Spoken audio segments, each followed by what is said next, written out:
And we are live. Welcome to NBA Live Before Lock. It is Monday, May 26th. Happy Memorial Day. I don't really never know how to do that, but today is Memorial Day, in case anybody didn't know. It's also Game 4 of the Western Conference Finals. Thunder, Wolves. Wolves got it done in Game 3 in a big way. What happens here? We'll talk about it over the next half hour. I'm Josh Engelman. That's Greg Ehrenberg. We are here to talk some basketball, so hit the like button, subscribe to the channel, and hit the notification bell so you know when everything goes live. We could start with how poor shooting from a team made the Knicks win another playoff game, but I don't want to rag on the Knicks too much right now. I mean, if you're going to rag on somebody, shouldn't it be the Indiana Pacers? No, I don't want to rag on teams for just having poor shooting luck. I can't help myself right now. Pacers are that series is not over. People were making it out to be over at halftime in a 13-point game. The Knicks have had a lot of monumental comebacks. It would be unwise to write them off because they're in like a 13-point game at halftime or whatever the score might end up being. I think everybody was writing them off when it was 20. Like no. People were writing them off at halftime. People were writing them off at halftime last night. I was willing to write him off when it got to 20 and Brunson picked up his fourth or whatever it was and Towns was whining and I was just like, oh, they are fully breaking down here. And then it kind of it obviously just stopped, but I'm excited for Game 4 of that series. I guess I'm excited for Game 4 of this series because at least we have intrigue now. The Wolves did get one done and now the series is real. I mean, this is stakes because if OKC wins here, you gotta be Eric level intelligent to want or to think that Minnesota's going to win this series at that point. And if it's 2-2, we're going to have some fun over these next couple games. Who wins today? Yeah, so I mean, I think OKC is the more likely team of the two to win, but more likely than not, it's going to be probably a pretty competitive game. I'm really interested to see how the energy level looks for OKC to start this game because they were super lethargic to open up last game and they got behind and they were just never able to get themselves back into the game. So I have to assume that they're going to prioritize coming out really physical and playing hard right from the jump because it could certainly be issues for them if they get down big again in the early going here. I wonder if maybe we see some rotational changes from OKC just because they have so many different guys they can give minutes to off the bench. I think that's a possibility. There is a guy who I like quite a bit from OKC who I think is going overlooked. We'll talk on a little bit. I wonder if you're liking the same guy as me. Is it has to be. Oh, it's not. No, it's Isaiah Joe for me. Okay. Yeah, it is. So Joe started over Hartenstein the second half last game, but Hartenstein played really well in the first quarter and then just basically got game scripted out of the game. But I am not reading into that piece for the reason. That's just you're down 30. You're trying to go out there and hope Isaiah Joe hits 5 threes in the third quarter to save some shit. I don't think it's because of that. Yeah. So Hartenstein played really well in the early going. He also played big minutes in the first quarter. And now just because he played less minutes last game, primarily because of game script, it seems like the expectation is that he's just going to be less involved today or play less minutes. I just don't think that's going to be the case if the game's competitive. I just expect him to be when it's going well, he's out there. And when it's not, they'll make that change. They're the one team where I think Dagnall's just pulling levers whenever he sees them. Could his minutes be cut? Yeah, it wouldn't surprise me at all. They go to more Chet at the 5. They're look for more spacing, whatever they think that angle is going to be. And it could just very easily be the opposite, where Isaiah Hartenstein grabs 6 offensive rebounds in the first 8 minutes and is owning the paint and defensively protecting the rim. I see both paths. We're talking about the two guys right now. Oddly enough, we both mentioned two guys with 15% ownership overall and both named Isaiah. Yeah, just a coincidence there. I don't have an issue with Isaiah Joe either for $1,200. I think he's a good punt option. I have a feeling the field is going to want to go to Terrence Shannon because he was really good last game and also did it at basically no ownership. This feels like a spot where Terrence Shannon project for 5% ownership. Wouldn't be surprised if he's like 15% owned or something like that, maybe even higher just because of what happened last game. I will add as a note to Terrence Shannon, because I do find it really interesting to look at some of the peer-to-peer exchanges. People were jamming money, trying to get down as much money as possible on Terrence Shannon unders. Like I saw somebody post like $14,000 trying to bet Terrence Shannon under 3.5 points. So I can tell you that people who are wagering a lot of money on the game are trying to short already very small props on Terrence Shannon. Yeah, I mean, I think he's very live to like not even see the floor. Whether that goes that way or not sure. I'm just going to circle back to it since we're here and I can get it out of the way. The main intrigue for me for Isaiah Joe is that he's 15% owned at 1,200 and Aaron Wiggins is 33 at 1K. And that, like, to me, that doesn't compute, especially for the way that Oklahoma City's rotations work. Though, if those guys are going to have that gap, then I just don't want as much Aaron Wiggins. And if I need to play in that salary tier, my expectation is that I'm going to be doing that via Isaiah Joe. And at least on my last run, that was the case. I am a little bit over the field on Isaiah Joe. It's just an ownership thing to me. Could he play his way into additional minutes? Yes. Did they pull that trigger when they were down in the last game, which makes me feel a little bit better about it? Yes. Even if Aaron Wiggins was 20% owned, then I'd just be like, okay, there's not as much dynamic there. But that gap to me is just too big. So I'm intrigued by the Joe value. What do you think about the Wiggins value? I guess we might as well hit it while we're here. So I'm overweight to both him and Joe. They're both so cheap. So at a 1K price point, Wiggins is most likely going to see the court at some point. Not a lock to, but I do think he's fairly likely to see the court. I think Isaiah Joe is as well. And the way that Dagnall likes to play this is the same way that we've seen like Steve Kerr run his rotations, and kind of the same talking point we've had about OKC a lot in these series is that he's going to give a bunch of guys, Aaron Wiggins, Alex Caruso, Isaiah Joe, Cason Wallace, they're all going to get shots off the bench. Whoever plays the best is going to get extended minutes. If one of them plays better than Lou Dort, they close over Lou Dort. That's something else we've seen over the... And also, live to close over Hartenstein as well, depending how the game flow goes. If they're down, they might need extra shooting on the court. So I like Wiggins to an extent. I'm slightly overweight to field team. I have him in 36% of lineups. We have him projected for 32% ownership. You'd asked about Isaiah Joe before. We got him projected for 14% ownership. I have him in 24% of lineups. I really like stars and scrubs lineups for this slate. And so I'm going to a lot of Ant, a lot of SGA, a good amount of Jalen Williams as well, and then just kind of filtering through a lot of these punt options. We got an update of ownership 3 minutes ago, and both lineups came out. They are the exact lineup you would expect them to be. But we have our stuff. 12K for Shea, 11.2 for Ant. Both obviously heavily owned at 80% apiece. Shea, quite a bit, maybe not even quite a bit, but 34% Shea in the captain, 24 for Ant. On the FanDuel side, it's 35 to 15, so a slightly bigger gap. How do you want to play it out between the two pay-ups? Do you have a preference?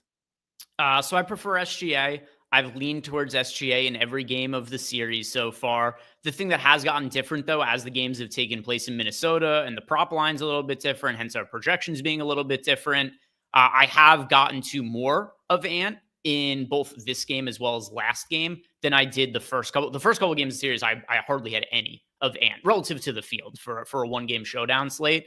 But for game 3, I was right in line with the field for Ant, and at least on my last run, I'm updating right now just for the fresh ownership.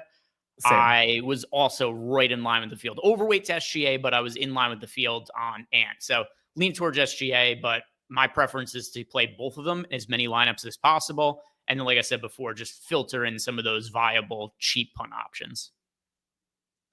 Also, I guess we should let everybody know you picked up the mini max last night with some of your closest Stokastic friends.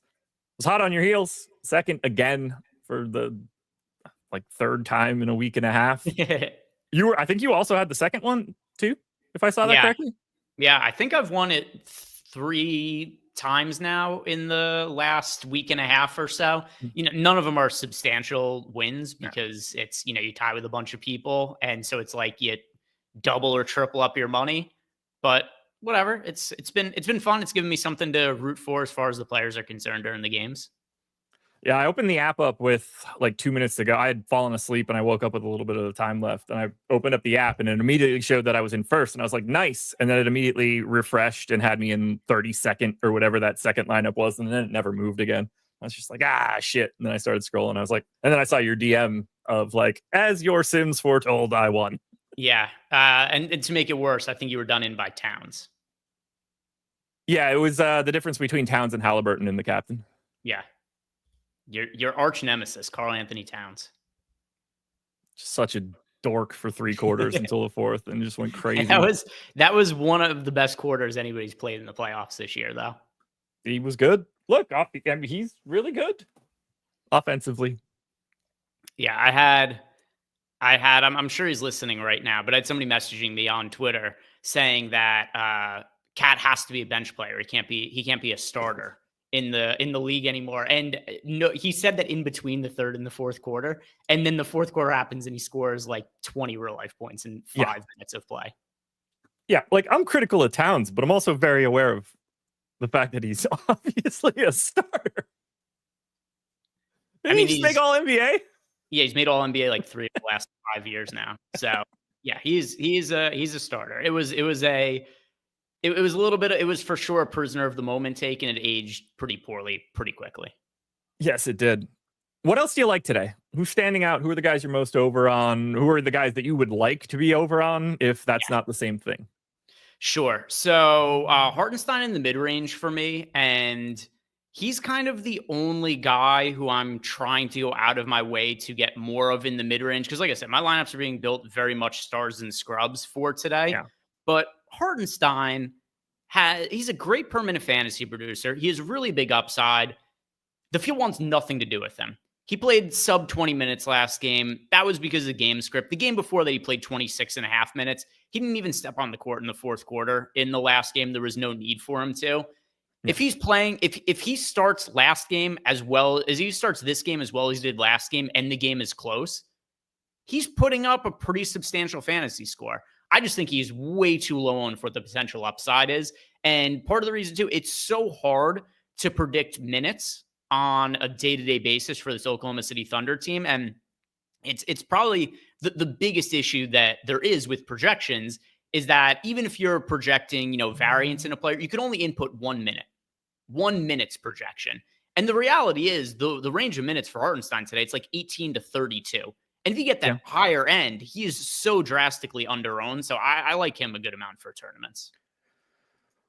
All right. Well, as of right now, the field is projected for 18.1% ownership on Isaiah Hartenstein. I have 18.7. So I have absolutely no Isaiah Hartenstein stand at this particular moment.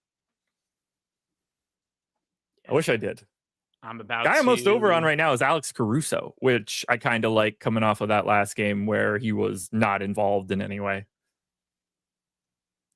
Yeah, I mean, it's any of these guys could play well and be in the closing lineup for OKC. And what the field does, which I'm sure people are annoyed of me saying, and they're probably annoyed at this footnote I add too, because I've added this footnote a bunch of times. The field just plays whoever was good the game before, which is also one of the reasons why I think that Terrence Shannon's going to end up being a little bit more popular than what he's currently projected for.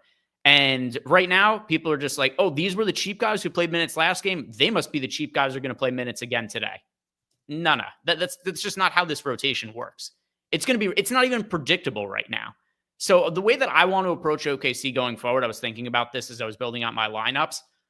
Anybody who is the cheaper guys that have upside, or any of the starters who the field's off of. We should have done this with Dort the other day when he was in the winning lineup. When Dort was like 15% owned, we made a mistake. We should have been jamming him in that spot because he was just as live to play big minutes as any of those other guys. And he was cheaper than Case and Wallace, who's more popular than him that slate. And Dort has been the better fantasy producer than Case and Wallace for the entire season from like a total fantasy perspective. And that's really what made me think more about the OKC rotations going forward. Whoever the lowest owned guys we know has potential to be in the closing lineup, but those are the ones that I want to be boosting and trying to get more of. Hartenstein for me today, Joe as well, who you're on too. But those are the really low owned guys I like today. Let's see. In terms of the low owned guys right now, the guy I'm most over on actually is I'm not in the low end with any stands as much as I thought I was going to be. Caruso is the guy I'm most over on right now at 4,800. But I don't really have a huge stand on those low dollar guys. I got a bit of I'm 2xing Chet at the captain spot, which is not something that I was totally expecting. Don't mind that at all. I mean, he's obviously always live to have some sort of crazy game on the back of like 7 blocks or something stupid. Yeah, I mean, if you are like my captain ownership is largely made up of SGA and Ant, and then Jalen Williams to a lesser degree. So that really forces me to go do some other cheap guys in my lineups. If you have a good chunk of Chet in the captain, it would make sense that you don't have quite as much of some of the other cheap options. Yeah, earlier today I had a much bigger chunk of Shea and Ant at captain, and that was sending me to the 1s and 2s a little bit more. And that's been walked back. I'm actually a little under on Ant at the captain now. Still have the similar amount of Shea, which I think is just going to be permanently the way I kind of have these showdown slates going. But yeah, it's pulling me out of the low dollar range a lot more than I was expecting. I was hoping that was going to mean that I was getting a stand on like someone with a misprice, but I don't even really have that. These are the flattest ownership numbers that I have relative to the field over the past couple slates that we've done. Like my extremes of positive and negative leverage are tighter than they have been. For what it's worth, if I did not do some ROI boosts, it would be the same for me. Okay. But because I gave big ROI boosts to both Isaiah Joe and Isaiah Hartenstein, as a result of that, it kind of changed the shape of my lineups a little bit. So the Joe part enabled me to get to more of Edwards and SGA, and then Hartenstein just kind of like a contrarian piece. I have 30% of Hartenstein. It's not like he's in 70% of my lineups or anything like that, but 30% of somebody's 15% owned. So it's well overweight for the purposes of a 1-game slate. Do you think there's anything that can happen in these rotations that we don't expect, Nick style? Is there a DeLon Wright or Landry Shamet today? There's potential for a Kenrich Williams sighting. We've seen him do that once this series, made his shots in 10 minutes and was serviceable. The problem with Kenrich Williams is he kind of sucks. So he's going to get an opportunity. He's just not that likely to succeed because of how terrible he is. But yeah, so there's a couple of guys like that. Kenrich Williams could be that guy. Jalen Williams with a Y could be that guy. All possible, but nobody who I'd consider the level of DeLon Wright, because Wright hadn't played at all. I think he played 3 minutes in garbage time, one of the games against the Celtics. Like we're talking about a guy last night who had not played pretty much the entire postseason and all of a sudden was playing a prominent role and was in the game like to start the second quarter. There's nothing that's going to be to that degree. Good. Right answer. In comes AJ Mitchell. Yeah, people in chat are saying Terrence Shannon. Shannon wouldn't fit. Shannon played last game. Like Shannon is somebody who I know he's projected for very low ownership, but I would be surprised if he's as low owned as he's projected because he played last game. He played. Yeah, Greg answered the question properly because that Terrence Shannon doesn't fit the Landry Shamet DeLon Wright combo. Yeah, it's who's somebody who has either barely played or just hasn't played, and the Kenrich Williams played like super randomly. They gave him a shot in game 1, made his shots, went pretty well. And then the next game he comes out, he like misses his first shot. He plays like 1 minute, and that's the entire deal for him. Yep.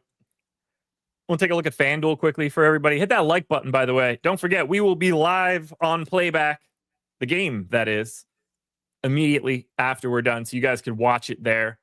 If it's close, I got a good night's sleep last night. So if we get a close game, I'll be on for the fourth quarter. It has been fun in the situations where I've been able to do that. Let's hope that we could get that again. But it's playback.tv/Stokastic. Link in the description of this video if you want to come hang out and watch the games sort of along with us. At the very least, I'll be in chat for a bit.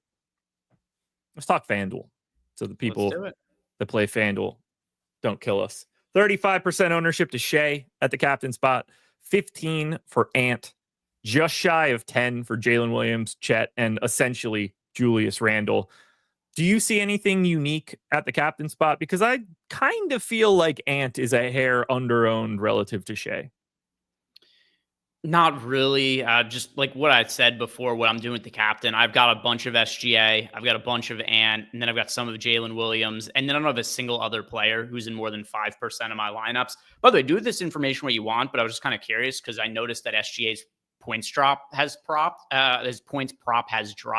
It was at 32.5. Now it's at 30.5. And I just opened up NoVig, and somebody has a $20,000 prop listing on under 30.5 points for SGA. So people are just slamming the under on his points prop. With that said, people are also slamming the under on the points prop on Anthony Edwards. So this is kind of more, I guess, an expectation that this game is going to be maybe played with a little bit tighter defense and could be a little bit harder to score. But did find it kind of notable how people are going hard after the SGA unders.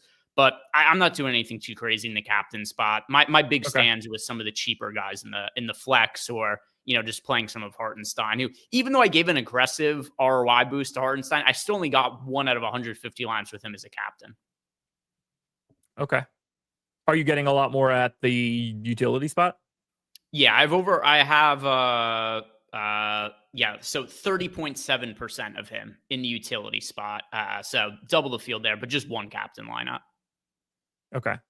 Anybody else standing out for you on the FanDuel end? Because their value ends up looking a little bit different. Like Aaron Wiggins is 1,406% owned in comparison to where he is on DraftKings. Isaiah Joe is an afterthought. Terrence Shannon is an afterthought. How are you handling the value on the FanDuel end?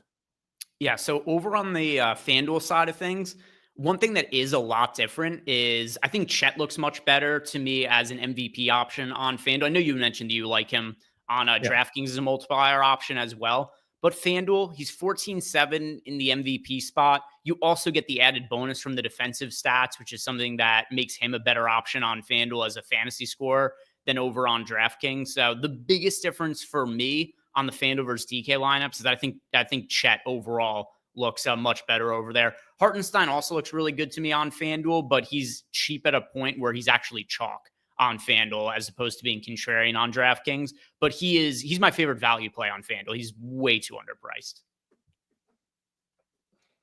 I'm just trying to take a look at the pricing there and see what I see. Do you think we might see more Mike Conley today? I say that because it's been going well for Minnesota when he's on the floor. I just don't. There are times I've thought he was going to play more, but now I've come to realize I just don't know if he's capable of playing massive minutes at this point in his career. I really think that's a bigger issue than anything else.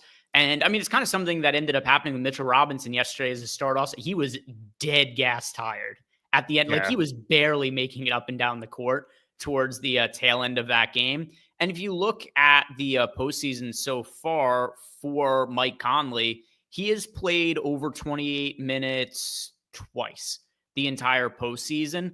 So, I mean, I guess it kind of depends, like, what does bigger minutes mean? I think he could play like 28 or so, but like, I would be really surprised if he plays like a massive amount of minutes. Like anything over 30, unless the game was to go to overtime, like over 30 would really surprise me.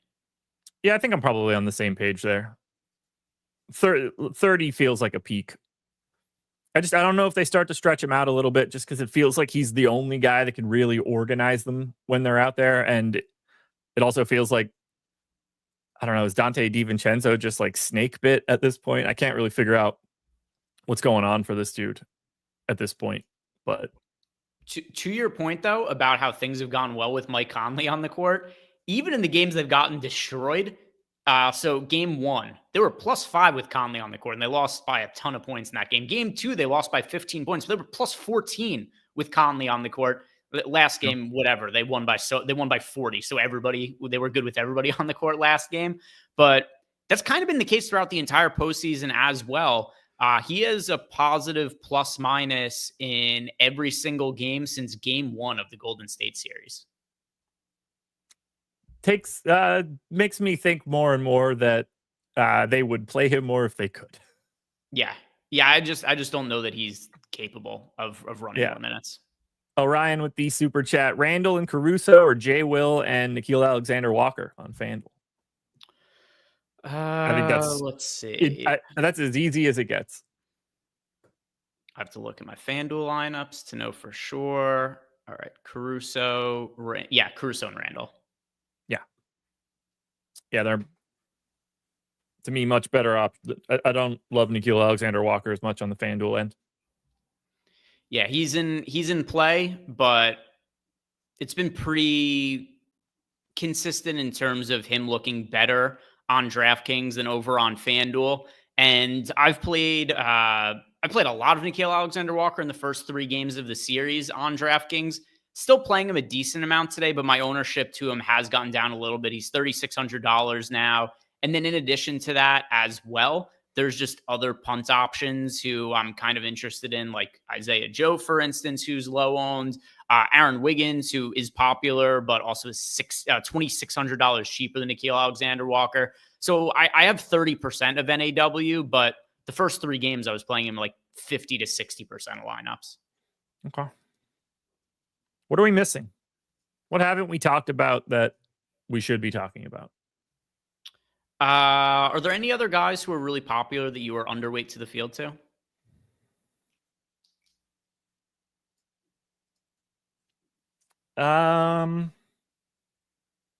Case and Wallace for me, by the way. Little under on J-Dub, but barely. Dort, I guess, is probably the guy I'm most under on, which I'm like mostly okay with, because I think he's either going to just be useless or he has all of the fantasy points. I'm not too worried about him just being like really good. So he either kills me that way or I'm happy. And I think I'm okay with that. Do I have any captain spots on the off chance he goes ham? 3%. Okay. I'll take that. Yeah. So for me with Case and Wallace, he's over 30% owned and he's 4K. So he's one of the more popular punt options on the slate, but also has really insecure minutes while also being more like he's more expensive than Dort. He's more expensive than NAW.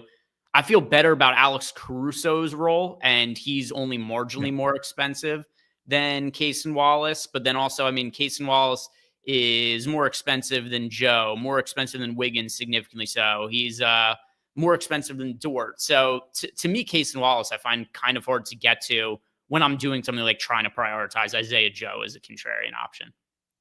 We've got about 50 seconds to go until we have lock. So if you don't have your lineups in yet, you should probably do that right now. And don't forget, this has nothing to do with you putting your lineups in the next minute, but if you ever want to sign up for Portfolio EV, you could do it in 2 different ways. The link is in the description. You can get a week if you've never signed up with us before, totally free. Come check it out, understand what we're doing, taking a market-based approach to beating the books. Or dive into the deep end, sign up through one of our affiliates, get something from them when you do it, pay us nothing, get a free month of Portfolio EV. Either direction you want to go, link in the description. I am ready to watch some basketball. I think we're going to get a really good game. I hope so. What channel is this on? Let's see. ESPN. So this one's not starting anytime soon. We'll throw it on and play back.